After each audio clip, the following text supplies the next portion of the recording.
అనంత విశ్వంలో అంతటా తానై ఆవరించి ఉన్నది నిరాకార నిర్గుణ సంపన్నమైన ఆ పరబ్రహ్మ స్వరూపమే. మహాయోగులకు దివ్య తేజోమయ మండల రాశిగా, అవధూతలకు సిద్ధపురుషులకు తమ తమ ధ్యానంలో దేవి దేవతల రూపంతో, భక్తులకు అభయహస్త ప్రదాతలుగా, ఆరాధ్య దైవాలుగా దర్శనమిస్తున్నది పరమాత్మ అని కూడా పిలువబడే ఆ పరబ్రహ్మ స్వరూపమే. కానీ సామాన్యులకు ఇలాంటి దైవ దర్శనాలు కానీ, లేదా కనీసం దైవ స్వరూపాన్ని కూడా ఊహించుకోవటం దుర్లభంగా ఉండేది. ఇది ఒకప్పటి మాట. ఇలాంటి స్థితిలో మొట్టమొదటిగా సామాన్య ప్రజలకు దైవ స్వరూపాన్ని దర్శింపచేసిన దైవాంశ కళ చిత్రకళ. దైవానికి రూపాన్ని ఇచ్చినవాడు చిత్రకారుడే. దేవీ దేవతల ఆకృతులను ఊహించి ఆయా చిత్రాల రూపకల్పనకు శ్రీకారం చుట్టిన అనాది చిత్రకారునికి యావత్ మానవ జాతి అవశ్యంగా రుణపడి ఉంటుంది. ఇలాంటి అద్భుతమైన కళను వంశ పరంపర వృత్తిగా స్వీకరించింది ఓ కుటుంబం. ఈ కుటుంబంలోని వారే కళాశ్రీ కేశవులు.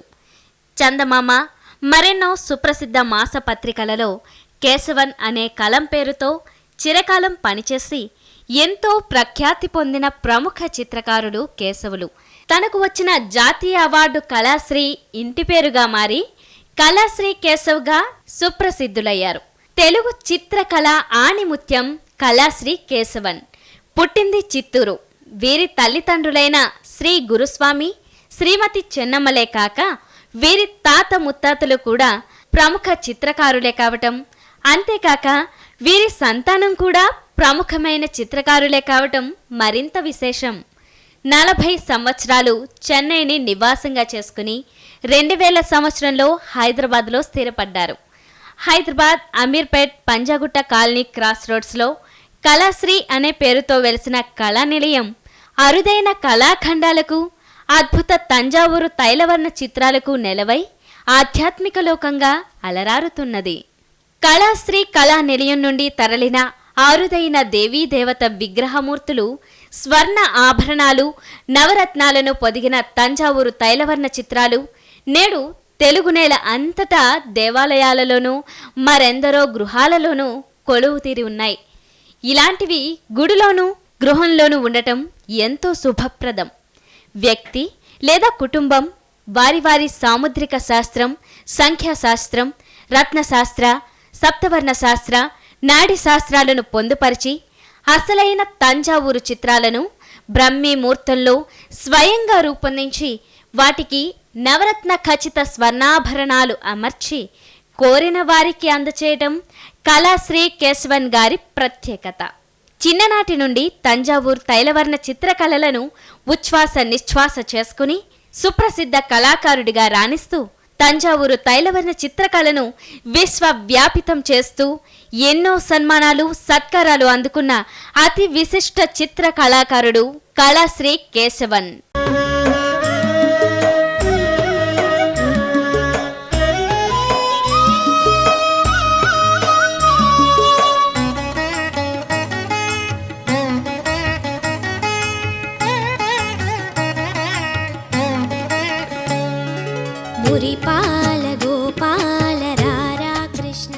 నమస్కారం.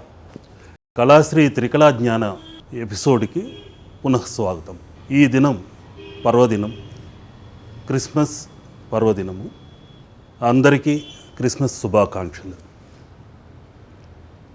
ఈ శుభాకాంక్షలు ఎందుకు తెలుపుతున్నానంటే, మన భారతదేశం అన్ని మతాలను ఆదరించి మత సామరస్యంతో ముందుకెళుతుంది. ముఖ్యంగా చతుర్వర్ణాలు ఉన్నాయి. ఆ చతుర్వర్ణాలు ఏంటంటే క్షత్రియ, బ్రాహ్మణ, వైశ్య, శూద్ర. ఈ వర్ణాలు పూర్వం మన పూర్వీకులు ఎందుకు పెట్టారన్నది మనం కాస్త సూక్ష్మంగా ఆలోచించాలి.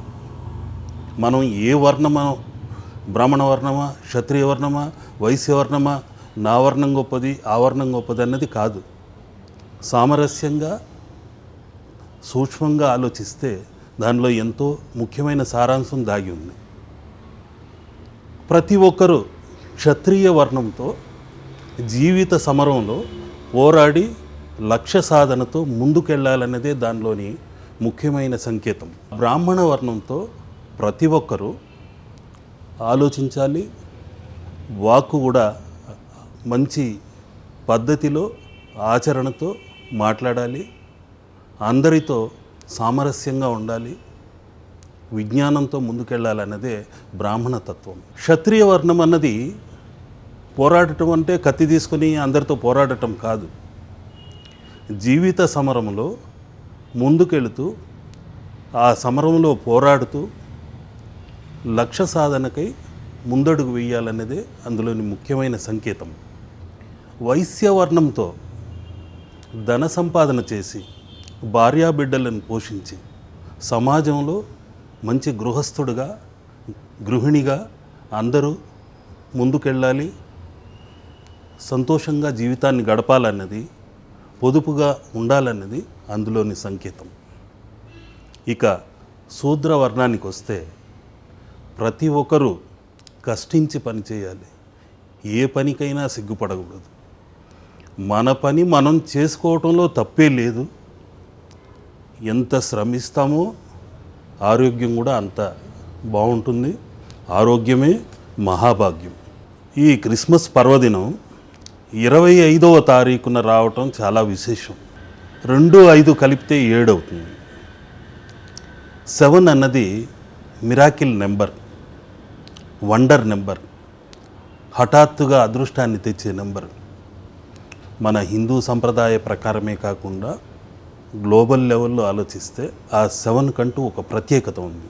హిందూ మతం ప్రకారం, మన భారతదేశ ప్రకారం తీసుకున్నా కూడా వైకుంఠ ద్వారాలు 7, తిరుమల కొండలు 7, ఇలాంటివి 7తోనే ముడిపడి ఉంది. 7 ఈజ్ హెవెన్ అన్నారు. ముఖ్యంగా 7వ సంఖ్య కేతు సంఖ్య. ఆ కేతువుకు అధిదేవత ఎవరు? కేతువుకు అధిపతి గణపతి. కాబట్టి గణపతి శుభాల్ని కలిగించేవాడు, విఘ్నాల్ని తొలగించేవాడు. అటువంటి సంఖ్యని సర్ప సంఖ్య అని మీరు భయపడి ఉండరు, వట్టి భ్రమ. ఆ 7వ సంఖ్య కేతు సంకేతము అన్నది పూర్వీకులు నిశ్చయించారు. ఆ కేతు సర్పం అంటే ఛాయా సర్పం. అది ప్రతి ఒక్కరిలోనూ ఉచ్ఛస్వ నిశ్వాసాలై రాహుకేతువుల కలయిక జరుగుతూ ఉంటుంది. ఈ రాహుకేతుల కలయిక, ఈ కపాలం అన్నది శివాంశం, కుండలిని అన్నది శక్తి అంశం. వీరిద్దరి మధ్య ఉచ్ఛస్వ నిశ్వాసాలై రాహుకేతువులు ఉన్నారు. ఇదే దానిలో సంకేతం. ఆ కేతువు యొక్క సంఖ్య మోక్షకారకుడు. వినాయకుడే మోక్షకారకుడు. ఈ కేతువు ఎటువంటి సంపదల్ని, ఎటువంటి అనుకోని శుభాల్ని కలుగు చేస్తాడంటే, వారి జాతక చక్రంలో గురు కేతువుల సంయోగం ఉంటే అద్భుతమైన ఫలితాలను ఇస్తుంది. మహావిజ్ఞానులు అవుతారు, వేదాంతులు అవుతారు. ఈ 7వ సంఖ్యలో పుట్టినవారు ప్రముఖులు ఉన్నారు. సినీ పరిశ్రమలో కానివ్వండి, రాజకీయ పరిశ్రమల్లో కానివ్వండి, పారిశ్రామిక పరిశ్రమల్లో కానివ్వండి, అన్ని రంగాలలో రాణించి పెద్ద ఎత్తున పేరు ప్రఖ్యాతులు తెచ్చుకున్న వాళ్ళు ఉన్నారు. నమస్కారం అండి. నా పేరు డాక్టర్ రాజలింగం. వృత్తిరీత్యా నేను వైద్యుడిని. ఉస్మానియా జనరల్ హాస్పిటల్లో నేను సర్జన్గా, అసిస్టెంట్ ప్రొఫెసర్గా పనిచేస్తున్నాను. నేను మా మిస్సెస్ ఒకసారి ఇక్కడికి రావడం జరిగింది.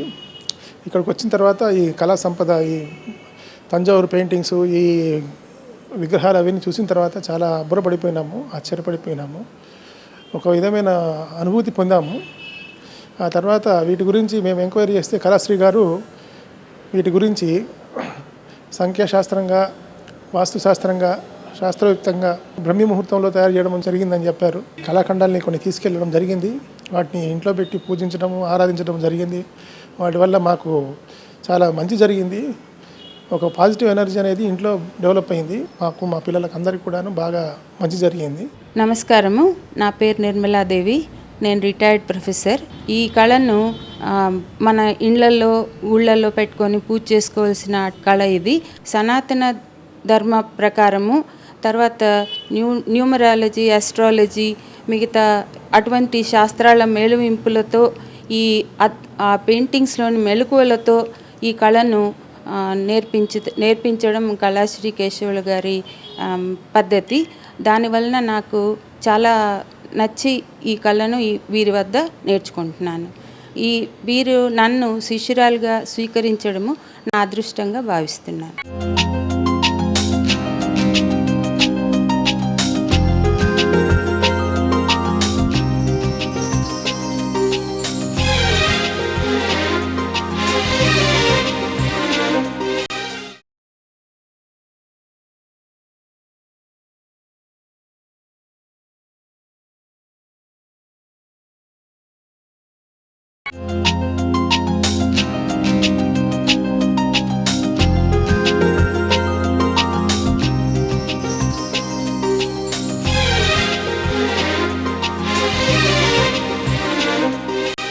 సెవెన్ వండర్స్ ఉన్నాయి ప్రపంచంలో. 7 వండర్సే కాకుండా సప్త ఋషి మండలాలు, నక్షత్ర మండలాలు, సప్త ఋషులు భగవంతుడి మానస పుత్రులు, మోక్షదాయకమైన ఆధ్యాత్మిక దేవాలయాలు 7 ఉన్నాయి. అంతేకాకుండా జలతత్వంలో తీసుకుంటే సప్త సముద్రాలు, సప్త నదులు, ఇలాంటివి 7 ఉన్నాయి. అగ్నితత్వంలో తీసుకుంటే వివాహ జీవితం ప్రారంభమయ్యేదే 7 అడుగులతోనే. వాయుతత్వంతో తీసుకుంటే 7 లోకాలు ఉన్నాయి. ఆ 7 లోకాలు భూలోకము, భూవర్లోకము, సువర్లోకము, మహర్లోకము, తపోలోకము, సత్యలోకము, ఇలాంటివి 7 ఉన్నాయి. ఈ 7 తత్వాలతో ఉన్న సప్త షట్చక్రాలతో పాటు సహస్రార చక్రం 7వది. ఈ 7 చక్రాలకి కుండలిని శక్తి మూల కారణం. ఆ కుండలిని శక్తి యొక్క రూపం ఎలా ఉంటుంది? సర్పాకారంలోనే ఉంటుంది. కుండలిని కూడా ఓ సర్పమే, యోగంలో ఓ భాగమే. శ్రీహరికి పట్టుపాన్పు కూడా ఆదిశేషువే. అమృతాన్ని చిలకటానికి కూడా వాసుకి కారణమయ్యాడు. చివరికి శివుడి కంఠాభరణం నాగము, విఘ్నేశ్వరుడి బొజ్జకి కట్టినది కూడా నాగాభరణమే. ఈ విధంగా ప్రతి దేవతా చిహ్నాలలో సర్పము దాగి ఉంటుంది. ప్రతి ఒక్కరి శరీరంలోనూ మూలాధార చక్రంలో కుండలిని నివాసమై ఉంటుంది. కాబట్టి సర్ప సంఖ్య అని ఎటువంటి భ్రమలు అవసరం లేదు. భ్రమించి భయపడి లేనిపోని అపోహలు పెట్టుకోకండి. ఈ 7కున్న ప్రత్యేకతలు చెప్పుకుంటూ పోతే చాలా ఉన్నాయి. అదొక అనంతం. మనం సప్త చక్రాలు ఈ కింది నుండి పై వరకు చూసాం. మూలాధారము, స్వాధిష్టానము, మణిపూరకము, అనాహతము, విశుద్ధము, ఆజ్ఞ, సహస్రార. ఈ 7 చక్రాల వరకే మీకు అందరికీ తెలిసింది. ఇంకొక 7 చక్రాలు ఊర్ధ్వముఖంగా మన శరీరంలో కూడా దాగి ఉన్నాయి. సూర్యుడి గుర్రాలు, రథాన్ని లాగేది 7 గుర్రాలు. ఆ 7 గుర్రాలు రథాన్ని లాగుతుంటాయి. ఆ పగ్గాలు కొన్ని లక్షల సంఖ్యలో సర్పాలు పెనవేసుకొనబడిన పగ్గాలు అవి. అవే కాస్మిక్ కిరణాలు. ఒక చిత్రాన్ని చిత్రీకరించే ముందు ఇవన్నీ మన దృష్టిలో ఉంచుకొని తయారు చేయాలి. ఆ కాస్మిక్ కిరణాలు ఎలా వెలువడుతున్నాయి, ఆ సూర్యుడి యొక్క వర్ణాలు ఎలా ఉంటుంది, సూర్య రథాన్ని లాగుతున్న అశ్వాలు ఎన్ని వర్ణాల్లో ఉండాలి, విబ్జిఆర్ అన్న కలర్స్ ఏ వరుసల క్రమంలో ఉండాలి అన్నది ముఖ్యంగా చూడాలి. ఈ ప్రపంచంలో ఉత్తమమైన, అతి ఉత్తమమైన, మహోన్నతమైన చిత్రకారుడు ఎవడంటే భగవంతుడే. ఆయన ఉన్నట్టుండి ఆకాశంలో ఒక ఇంద్రధనుసుని ఇలా గీసేస్తాడు. ప్రకృతి మైమరిచిపోయేలాగా ఆయన క్యాన్వాస్ ఆకాశమే. 7 రంగుల హరివిల్లుని మనోహరంగా మన కళ్ళ ముందు ఉంచుతుంటాడు. అది చూసి మనం పరవశించిపోతుంటాం. తెల్లటి కిరణము స్ఫటికముపై ప్రతిఫలించి 7 రంగులుగా పరివర్తనం చెందుతుంది. ఆ 7 రంగులే మనల్ని ప్రకృతి అణువున ప్రతిఫలిస్తుంటుంది. నవరత్నాల్లో దాగినవి అవే. ఆ 7 రంగుల ప్రభావమే మనం అనుభవిస్తున్నాము. 7వ సంఖ్య ధరించిన వారు కేతు యొక్క వైడూర్యము, అదృష్టరత్నము క్యాట్స్ ఐ. 7వ సంఖ్య వారికి వైడూర్యం ధరించాలి. వైడూర్యము అనేది పిల్లి కన్ను రాయి అంటారు. పిల్లి కన్ను అన్నది ఎందుకు పెట్టారంటే భవిష్యత్తును సూచించేది మార్జాలం. విదేశాల్లో దాన్ని బట్టి ఆ మార్జాల శాస్త్ర ప్రకారం కొందరు వెళ్తుంటారు, విచ్ క్రాఫ్ట్లో యూస్ చేస్తుంటారు. కొన్ని ఉన్నా కూడా అది దైవాంశ నేత్రం అది. అంతేగాని విదేశీయులు అన్నట్టు క్యాట్స్ ఐ, పిల్లి కన్నురాయి ఇలాంటివి కాదు. ఈ వైడూర్యం అన్నది మన వేదశాస్త్రాల నుండి కూడా ఉంది. ఆ వైడూర్య తత్వము ఎలాంటిది అనేది 4 వర్ణాల్లో ఉంటుంది. క్షత్రియ, వైశ్య, శూద్ర, బ్రాహ్మణ ఇవన్నీ ఉన్నాయి. దానిలో కృష్ణ వైడూర్యము అన్నది చాలా ఉత్తమమైనది. అటువంటి కృష్ణ వైడూర్యము ముందుగానే తెలిపాను నేను. 7వ సంఖ్యకు అధిపతి గణపతి అని. అటువంటి గణపతిని తయారు చేసినప్పుడు చిన్న కృష్ణ వైడూర్యము గణపతికి కిరీటంలో పెట్టి పూజా గదుల్లో పెట్టి పూజించండి, అద్భుతమైన ఫలితాలు ఇస్తాయి.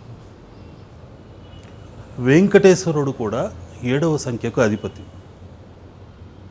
కాబట్టి ఆయన కిరీటంలో కూడా వైడూర్యం పెట్టి పూజించవచ్చు. సుబ్రహ్మణ్య స్వామి నాగాంశ సంభూతుడు. కుజదోషం ఉన్నవాళ్ళు ఆ నాగదోషాన్ని తొలగించుకోవాలంటే ఆయన్ని పూజిస్తుంటారు. నాగదోషం ఉంటే సంతాన ప్రాప్తి ఉండదు, వివాహం త్వరగా కాదు.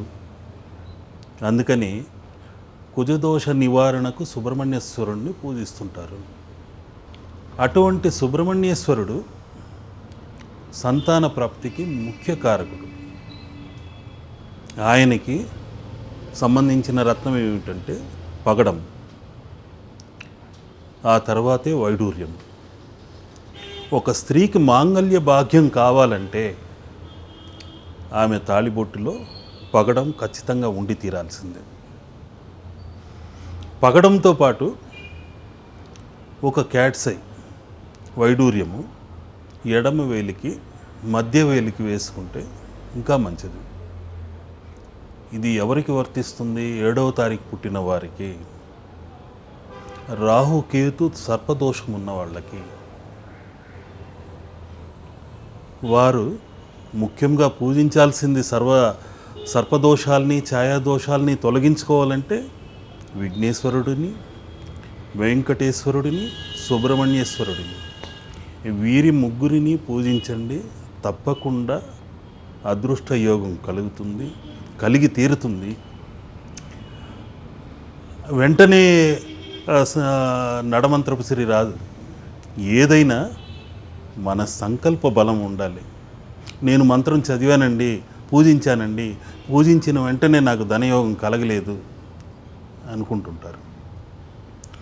కృషితో నాస్తి దుర్భిక్ష అన్నారు. కాబట్టి ఏదైనా కష్టపడి పనిచేసి ముందుకెళ్ళాలి. రత్నం ధరించిన వెంటనే ధనయోగం కలిగిపోతుందనో, పూజించిన వెంటనే దేవుడు కనకవర్షం కురిపిస్తాడనో భ్రమలొద్దు. ఎందుకు ఈ విషయం చెప్పాల్సి వచ్చిందంటే 7వ సంఖ్యలో పుట్టినవారు కొందరు గాలి మేడలు కట్టుకుంటుంటారు, ఊహాలోకాల్లో ఉంటారు. నేను ఇంతకు ముందే చెప్పాను, అది ఆధ్యాత్మిక సంఖ్య, అతీతమైన ఆలోచనలు వస్తుంటాయి, ముందుగా జరిగిపోయే విషయాలు కూడా వారు గ్రహిస్తుంటారు. అటువంటి సంఖ్యకు పరిమితి లేదు, ఆలోచనలకు పరిమితే లేదు. 7 లోకాలు ఇలాగెళ్ళి అలాగొచ్చేస్తుంటారు. ఊర్ధ్వలోకాలకైనా సరే, అధోలోకాలకైనా సరే. ఆ తత్వం 7వ సంఖ్య వారికే ఉంది. మహాయోగులు, మహాపీఠాధిపతులు, ఎందరో మహానుభావులు ఆ సంఖ్యలో పుట్టినవారు ఉన్నారు. అటువంటి అద్భుతమైన సంఖ్యని మీరు సక్రమంగా ఉపయోగించుకుంటే ఎంతో అదృష్టం మిమ్మల్ని వరిస్తుంది. సప్తమాతృకలు 7వ సంఖ్య వారికి చాలా ముఖ్యమైన దేవతలు. సప్తమాతృకలు లేని ఊరంటూ ఉండదు, లేని చోటంటూ ఉండదు. ఆ సప్తమాతృకలే ఒక్కొక్క అమ్మవారుగా పిలువబడుతున్నారు. సప్తమాతృకలు ప్రతి ఊరి బయట మధ్య ఎక్కడో వెలిసి ఉంటారు. 7వ సంఖ్య పుట్టినవారు అక్కడికి వెళ్ళి పూజలు నిర్వహించండి. ప్రతి 7వ తారీఖు రోజున, ప్రతి చవితి రోజున, ప్రతి శనివారం అక్కడికి వెళ్ళి పూజలు చేస్తే తప్పనిసరిగా మంచి అదృష్ట యోగం కలుగుతుంది. అంతేకాకుండా సప్త సంఖ్యకి సప్త స్వరాలు కూడా వర్తిస్తాయి. సప్త స్వరాల్లో ఎన్నో రాగాలు. పరవశించి పాములే కాదు, ప్రతి జీవి తలలు. ఎందుకు తలలు ఊపుతున్నారు? మనలో ఉండే కుండలిని శక్తి తల ఊపేలా చేస్తుంది. అదే ఆ 7వ సంఖ్య యొక్క చిహ్నం. పరవశించి ఊగుతున్నామంటే మనం కాదు, మనలో ఉన్న ఆత్మలో దాగిన నాగశక్తి